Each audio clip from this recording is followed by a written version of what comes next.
July 1954, Haneda Airport, Tokyo. The air inside the terminal is thick, recycling the humidity of a Japanese summer.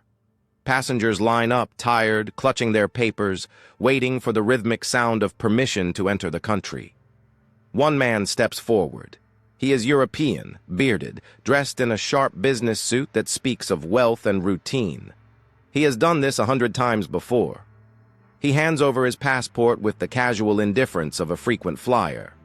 The stamp hit the paper with a dull thud. The customs officer paused. He looked at the document, then at the man, then back at the document. The date was correct, 1954. The photo was correct. The authenticity of the paper, the watermarks, the wear and tear of a traveled life, it was all undeniable. But the country printed on the cover was a place that cannot be found on any map of this earth. The officer frowned, assuming a mistake. He asked the man to repeat his point of origin.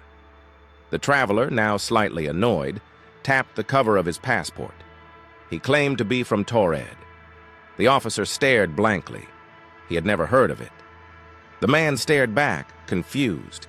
He claimed Taured has existed for 1,000 years. In that moment, the mundane bureaucracy of an airport became the epicenter of a fracture in reality. A man stands in Tokyo holding a valid passport from a country that does not exist. We tend to think of our lives as solid. We believe the names of our cities, the borders of our nations, and the history books on our shelves are absolute facts. But physics, and perhaps madness, suggests that reality is much thinner than we admit. It is like a sheet of ice, mostly stable, until you step on a weak spot and fall through into something else. This is the story of the man from Taured. It is one of the most famous and frustrating urban legends of the 20th century. It is a story about a traveler who landed in a world that was almost exactly like his own, except for one terrifying detail. He had been erased from it. Was he a liar, a spy, a hallucination? Or was he a victim of a cosmic slip, a man who took a left turn in the multiverse and ended up in a timeline that had no space for him? Before we open his file, I have a question for you. If you woke up tomorrow and no one had ever heard of your country, how would you prove you are real? How do you prove you exist if the world says your home is a fantasy? Answer in the comments below. Now, take a breath. Check your passport and subscribe to cross the border into the unknown. The door clicked shut. The sound was heavy, final. It cut off the hum of the terminal, the announcements of departures, the chatter of families reuniting. In an instant, the world shrank down to 4 concrete walls, a metal table, and a single buzzing fluorescent light that flickered with a maddening irregularity. The man from Taured sat down. He didn't slump. He didn't cower. He adjusted his tie, smoothed the lapels of his suit, and exhaled a sigh of aggressive patience. He looked at his watch, a high-end European make, and tapped the face. He had a meeting. He was a busy man. He treated this detention not as an arrest, but as a customer service failure. Across from him sat 2 men. One was from immigration, the other from customs. They were tired. They had seen smugglers, liars, and fugitives before. They knew the look of a man trying to hide something. But this man? He wasn't hiding anything. He was radiating the righteous indignation of someone who knows for a fact that he is in the right. "Empty your pockets," the officer said. "Everything on the table." The man complied. He reached into his jacket. He pulled out a leather wallet, soft and worn from use. He pulled out a checkbook. He pulled out a fountain pen. He laid them out in a neat row, organizing his life for their inspection. The officers began the inventory. This is where the cracks in reality began to widen. First, the money. The officer opened the wallet and spread the bills out like a fan. It was a collection consistent with an international businessman. There were Japanese yen, crisp and valid. There were French francs. There were Spanish pesetas. But mixed in with them were bills that made the officers pause. They were printed on high-quality linen paper. They had complex watermarks, intricate engravings of unfamiliar historical figures, and the denomination was clear. But the issuing bank was the Royal Bank of Taured. The officer held one up to the light. It didn't look like monopoly money. It didn't look like a cheap forgery printed in a basement. It had the weight of authority. It had the smell of circulated currency, the scent of thousands of hands, of market transactions, of a living economy. "Where did you get this?" the officer asked. "From the bank," the man replied, his tone flat. "In Taured City, before I left." The officers exchanged a glance. They moved to the documents. They opened his briefcase. Inside were bank statements, seemingly legitimate, showing transactions dating back months. There were contracts for import-export deals. There was a driver's license, issued by the Taured Ministry of Transport, featuring the man's photo, slightly younger, but clearly him. And then, they went back to the passport. This was the centerpiece of the impossible. The officer under the light took a magnifying glass. He examined the stitching of the booklet. Perfect. He examined the laminate over the photo. Flawless. He looked at the stamps. This was the detail that made the air in the room turn cold. The passport was full of stamps. It wasn't brand new. The man had been traveling. There were stamps from London, stamps from Paris, and most chillingly, stamps from Tokyo Haneda Airport. The officer pointed a trembling finger at a red ink stamp dated 1953. "You were here? Last year?" "Of course," the man said. "I come to Tokyo 3 times a year, for business. I have never had a problem before. Why is there a problem now?" The officer stared at the ink. It was their ink. It was their stamp. It was the official seal of the Japanese government, stamped onto a document issued by a country that did not exist. If this was a fake, it was the greatest forgery in the history of espionage. But why forge a passport from a made-up country? A spy forges a passport from Britain, or America, or Switzerland. A spy tries to blend in. This man was holding a neon sign that said, "I am an anomaly." The interrogation shifted gears. They needed verification. "Who are you meeting?" the officer demanded. The man gave a name. He gave a company name. He gave a phone number. The second officer picked up the heavy black receiver of the rotary phone on the wall. He dialed the number. He waited. The connection clicked. He spoke in rapid Japanese. He asked for the company. He asked for the contact. He listened. His face went pale. He hung up. "Well?" the man asked. "The company exists," the officer said slowly. "The contact exists, but they do not know you. They have no meetings scheduled with you, and they have never heard of the company you claim to represent." The man stood up, slamming his hand on the table. "That is impossible. I have the correspondence here." He waved a letterhead in the air. "Call the hotel. I have a reservation at the Imperial Hotel." They called the hotel. The reservation desk checked their logs. There was no booking under his name. They called the bank listed on his checkbook. The operator said that no such bank existed. The room was shrinking. The man was sweating now, not from guilt, but from a creeping existential terror. The type of fear that comes when you realize the ground beneath your feet might not be solid. He was being told that his life was a fiction. "Map," the senior officer said. "Get the map." A junior officer hurried out and returned with a large, rolled-up geographical map of the world. He swept the currency and the papers aside and unfurled it across the metal table. The paper crinkled. "Show us," the officer commanded. "Show us this Taured." The man didn't hesitate. He didn't scan the globe looking for an open spot. He knew exactly where he lived. He leaned over the table, his finger hovering over the continent of Europe. He traced the coastline of France. He found the Mediterranean. He moved his finger inland, toward the jagged line of the Pyrenees Mountains. "Here," he said, pressing his finger down hard. "Right here." The officers leaned in. Their heads bumped together as they squinted at the spot under the man's fingernail. They saw the border of France. They saw the border of Spain. and squeezed between them in the high mountains was the tiny principality of Andorra. "That is Andorra," the officer said. The man looked at the word, Andorra. He shook his head. "No, that is Taured. The map says Andorra. The map is wrong!" The man's voice cracked. He was shouting now. "I have never heard of Andorra. Taured has been there for 1,000 years. We celebrate our millennial anniversary last month. How can you not know this? Look at the map properly." He looked at the officers with pleading eyes. He wasn't trying to trick them. He was begging them to see reality. To him, the map was a prank. It was a misprint. It was as if someone had shown you a map of the United States and the state of Florida was missing, replaced by ocean. You wouldn't think you were crazy. You would think the map maker was incompetent. But the officers weren't looking at the map anymore. They were looking at him. They saw the genuine confusion in his eyes. They saw the panic of a man who has walked through a door and found the floor missing.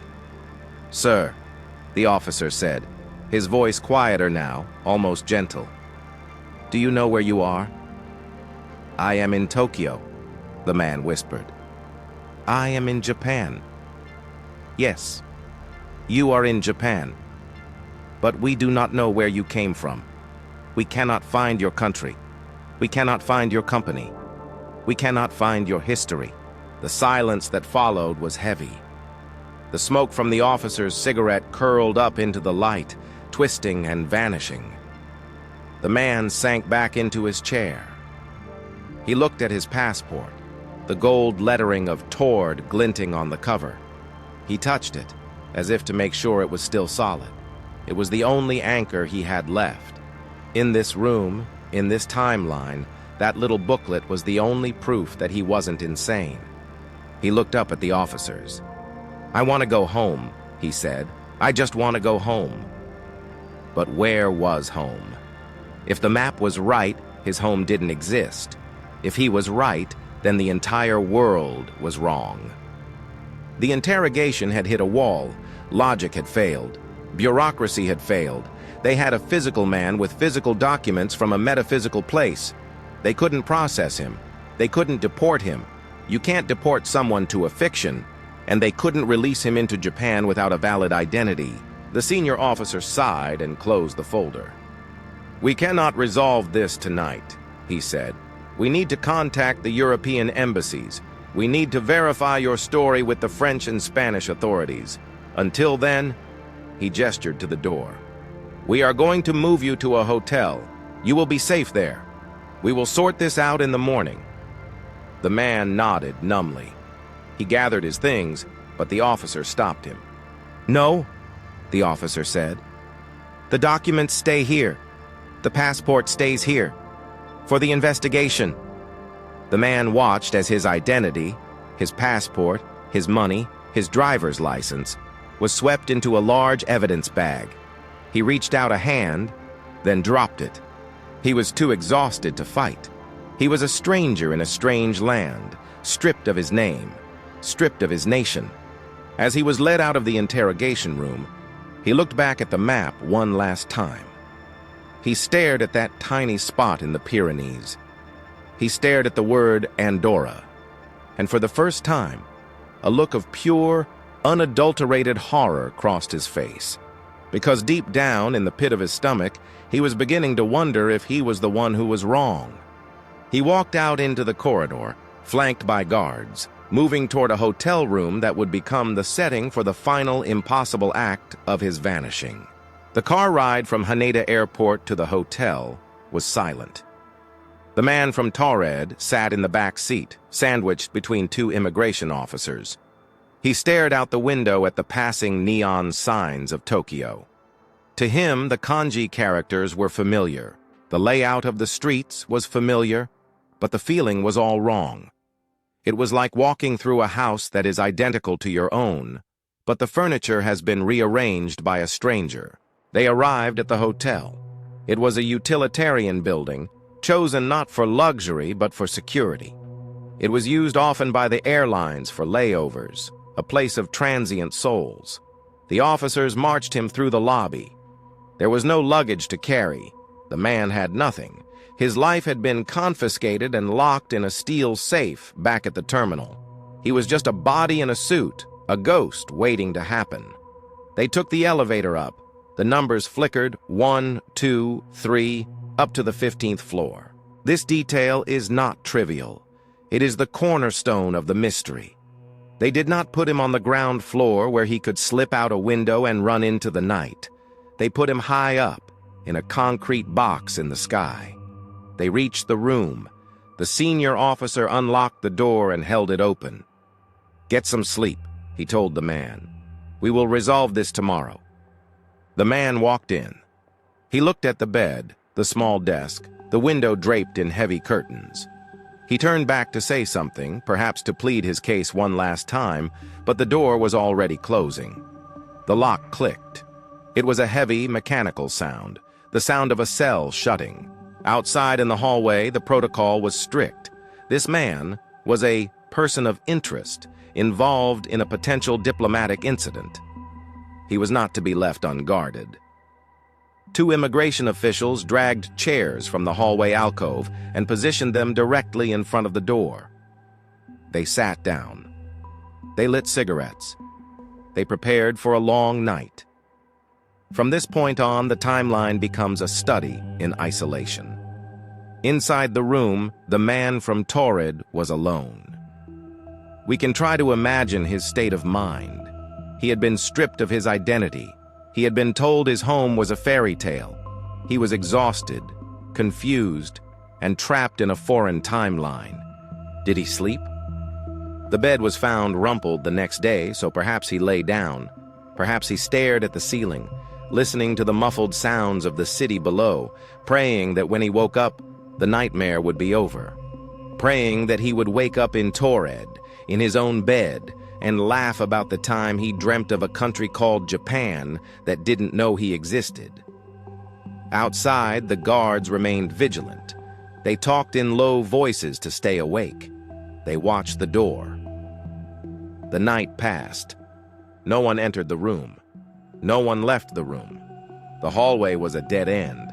There were no service elevators nearby, no fire exits that could be accessed without passing the guards. The silence was absolute. Dawn broke over Tokyo. The gray light of morning filtered into the hallway. The guards stretched, stiff from the wooden chairs. It was time. The senior officials from the airport would be arriving soon to transport the man back for further questioning. They had contacted the French and Spanish embassies overnight. They had questions. They expected answers. At 7 a.m., the guards stood up. They knocked on the door. "Sir?" Silence. They waited a moment. The man was likely in a deep sleep after the stress of the previous day. They knocked again, harder this time. The wood rattled in the frame. "Sir, wake up. It is time to go." Still silence. No sound of movement, no creak of bed springs, no running water from the bathroom. A cold feeling began to creep up the guard's spine. He looked at his partner. They nodded. The guard pulled the master key from his pocket. His hand trembled slightly as he slid it into the lock. He turned it. The mechanism gave way. He pushed the door open. "Sir, we are coming in." The room was bathed in morning light. The curtains were drawn back. The bed sheets were tossed aside as if someone had just risen, but the room was empty. The guards stepped inside, their eyes darting around the small space. It took only seconds to search. It was a hotel room, not a mansion. "Bathroom!" one shouted. He kicked the bathroom door open. Empty. The towels were untouched. The mirror reflected only the terrified face of the guard. "The closet!" They ripped the closet door open. Empty.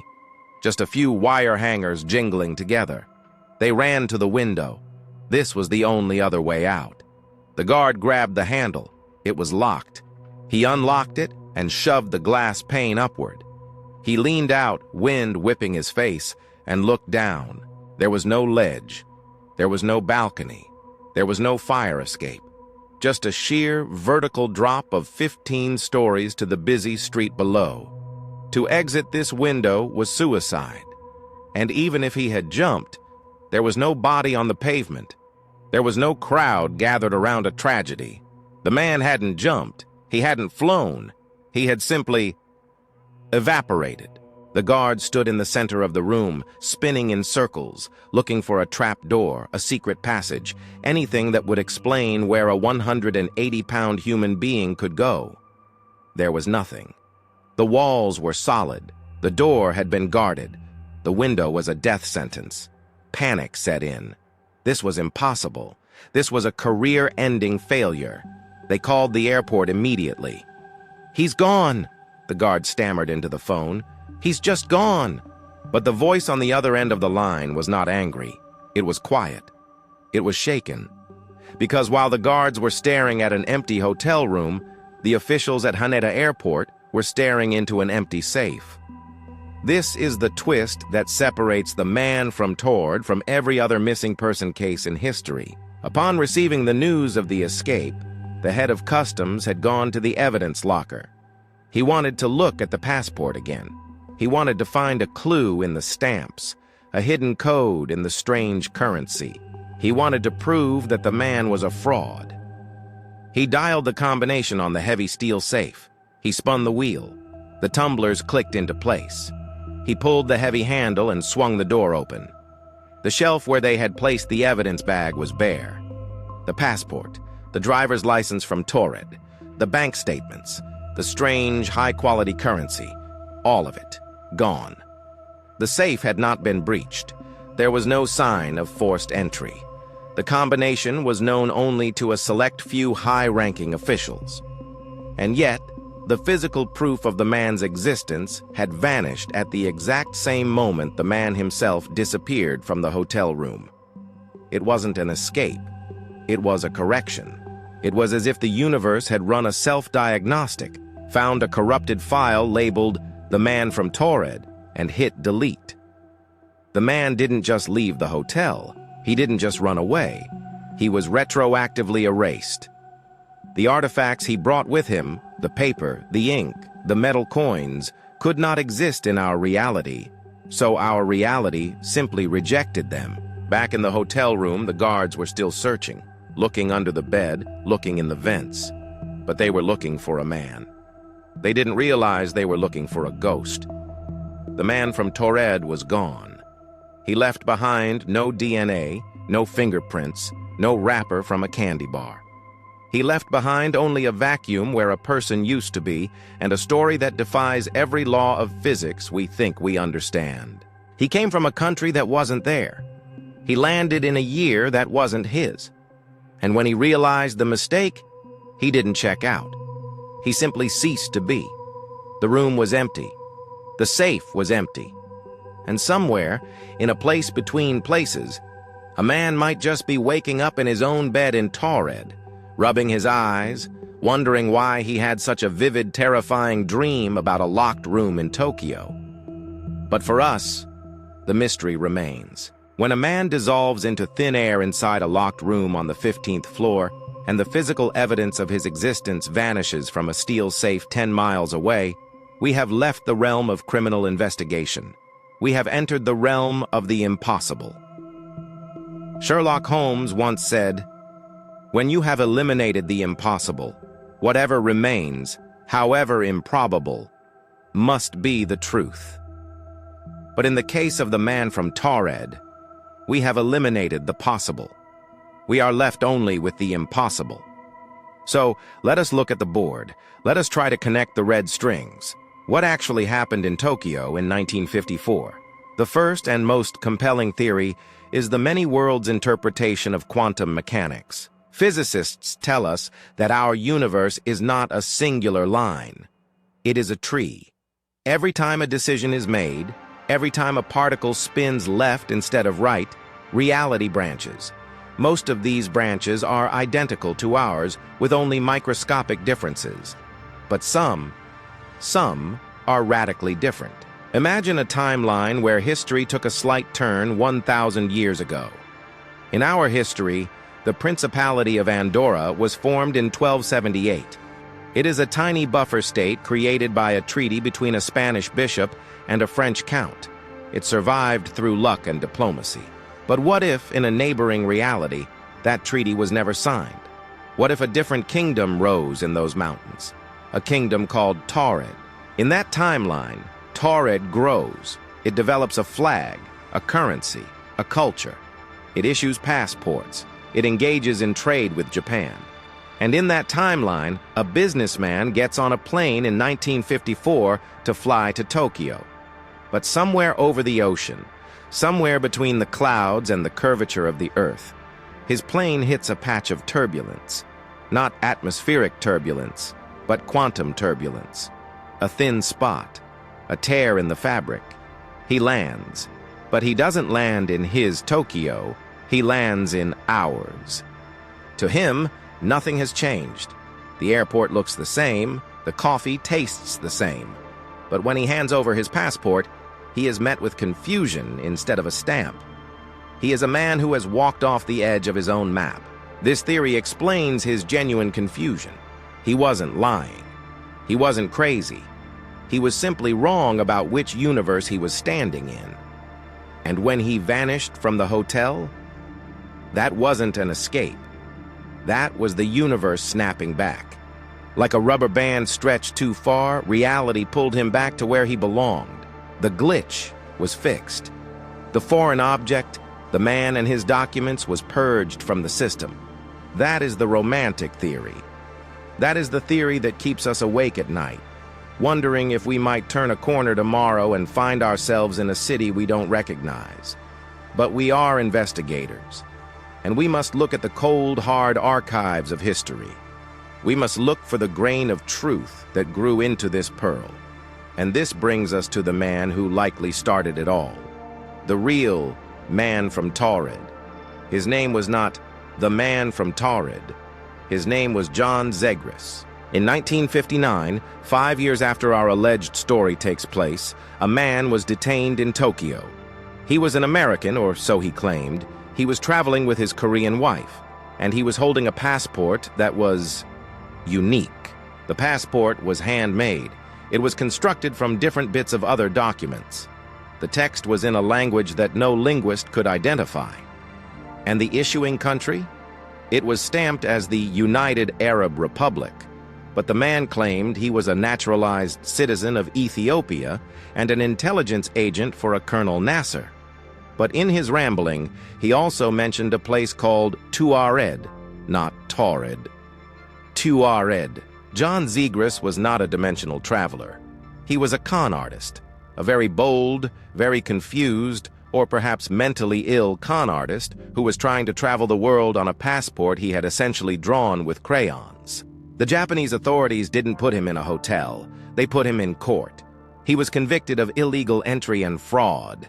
He tried to commit suicide in the courtroom by slashing his arms with a piece of hidden glass when the sentence was read. He survived. He served his time. He was deported. So, is the man from Taured just a distorted memory of John Zegras? Skeptics will say yes. They will say that over decades, the story of John Zegras was whispered from person to person. The date shifted from 1960 to 1954. The fake passport became a real passport from a non-existent country. The courtroom drama became a locked room mystery. Taured became Taured. The messy, tragic reality of a fraudster was polished into the shiny, perfect narrative of a multiverse traveler. It is the telephone game played on a global scale. But here is where the skepticism hits a wall. Here is why the legend refuses to die. The John Zegras story is documented. We have the court records, we have the photos of his weird, fake passport. It is a closed case. But the story of the man from 1954? It feels different. The details are too specific in their impossibility. The Zegras passport was clearly a mess. It looked fake. The Taured passport was described as perfect, indistinguishable from a real official document, simply from the wrong place. And then there is the vanishing. Zegras didn't vanish. He went to jail. The man from Taured evaporated. Is it possible that we are looking at two different events? Is it possible that John Zagreus, the con man, heard the story of the real traveler from 1954, the man who disappeared, and tried to copy him? Did he try to forge a passport from a country he had heard about in rumors, misspelling Taured as Taured? Was Zagreus a copycat of a ghost? Or is there a third option? Simulation theory. If we are living in a computer simulation, then the man from Taured was a coding error. He was an NPC, a non-player character, loaded from an incompatible expansion pack. The system realized the error. Error 404, country not found. What does a computer do when it finds a corrupted file? It quarantines it. It deletes it. The hotel room wasn't a cell, it was the recycle bin. The disappearance of the documents from the safe wasn't a theft. It was the cache being cleared. We are left with a choice. We can believe that this is a folk tale, a misunderstanding of a 1960s court case that spun out of control. That is the safe answer. That is the rational answer. Or, we can believe that for one hot July night in 1954, the walls of our reality thinned out, that a man walked among us who was just as real as you or me, but whose history was incompatible with ours. If he was a hoax, he was the greatest magician who ever lived. If he was real, then we are the ones who are lost. Because if there is a Taured out there, somewhere in the static of the multiverse, maybe they tell a story about a man who went to Tokyo and never came back. Maybe in their world, we are the ghost story. We have one final step to take. We need to close the file. The hotel room in Tokyo is likely renovated now. The furniture has been changed, the carpets replaced, the walls painted over a dozen times. New travelers sleep in that space every night. They unpack their bags, they watch television, they look out the window at the sprawling city, completely unaware that they are sleeping inside a glitch. They are unaware that they are occupying the exact coordinates where a human being collided with the impossible and lost. We tell this story because it scares us. But it doesn't scare us in the way a ghost story does. There are no rattling chains here. There are no monsters under the bed. The horror of the man from Taured is not about death. It is about erasure. It touches on a primal fear that we all carry, deep in the lizard brain of our modern lives. The fear that our existence is defined entirely by paper. Think about it. Who are you? You are a name on a birth certificate. You are a number in a government database. You are a passport holder. You are a credit score. If you strip those things away, if the computer says error, if the map says blank, if the passport stamp says invalid, do you still exist? To the Japanese officers in 1954, the man was a fraud because his papers were wrong. But to the man, he was real. His memories were real. The kiss of his wife, the smell of his street in Taured, the history of his 1,000-year-old kingdom, it was all as real to him as your life is to you. And that brings us to the most unsettling thought of all. We assume that we are the control group. We assume that this reality, the one with Andorra, the one with the United Nations, the one where you are watching this video, is the prime reality. We assume he was the anomaly. But what if we are wrong? What if he didn't disappear? What if he simply went home? Imagine him waking up the next morning. He is back in his own bed in Taured City. The nightmare is over. He tells his wife about the terrifying dream he had. He tells her about a dark, twisted version of the world where Taured didn't exist, where a place called Andorra sat in the mountains like a tumor. He tells her about the confused officers who locked him in a room. In his world, we are the ones who don't exist. In his history books, the United States of America or Japan might be the myths. In his reality, we are the ghosts haunting a timeline that went wrong. He escaped us. He slipped out of our trap and went back to the stability of his own universe, leaving us here in the chaos. The safe at Haneda Airport was empty because the artifacts of his world could not survive the correction. The universe healed itself. The wound closed. So, tonight, before you go to sleep, Take a look at your passport. Look at the name of your country. Look at the expiration date. It looks solid, doesn't it? It feels permanent. But remember the man from Taured. Remember how quickly the ink can fade. Remember how easily the walls can dissolve. We walk on thin ice every single day.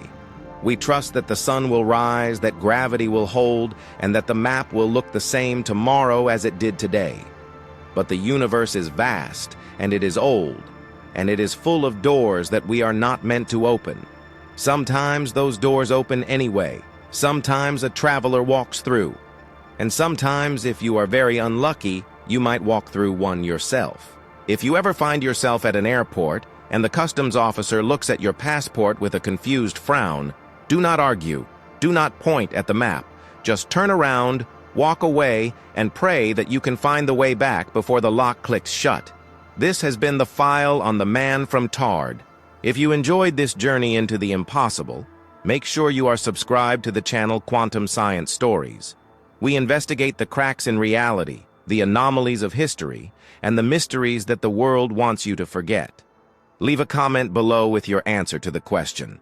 If you were the officer, would you have believed him, or would you have locked the door? Turn on notifications, verify your existence, and until next time, safe travels.